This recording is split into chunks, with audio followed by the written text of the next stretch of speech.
So guys, ilang araw ang nakalipas bago ako ulit nakapag-vlog. Last vlog is May 1, which is yung day 2 ng paglilinis ko dito. And after how many days, eto na naman siya. May nakakatambak na naman. So ang goal ko is kailangan kong maalis yung mga nakatambak na kahoy na naman na yon. And eto na nga guys, for the sipag na naman ang person. Grabing effort na naman ang ginawa ng ina nyo dito. Nilipat ko nga lang pala siya sa lugar kung saan mas tirik na tirik yung araw para mas madali siyang matuyo talaga. In fairness pala, nakakahingal dahil nga may malalaking kahoy talaga dito. Ang laking sagabal kasi ng mga kahoy na to sa tuwing magwawalis ako. Para bang ang hirap-hirap maglinis. Kaya no choice talaga ang person kundi alisin ang mga ito. Kaya ito na nga ang batang makulit ay naisipang tulungan ako. Buti naman.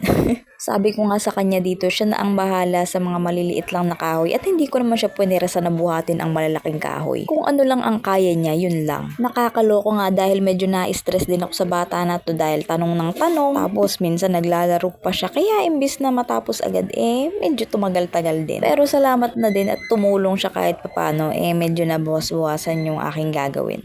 Kailangan ko din kasi talaga ng tulong dito. So guys, hanggang dito na lang muna and to more cleaning up the yard serye pa. Thank you for watching. Please do subscribe, like, comment, and share this video. Babush!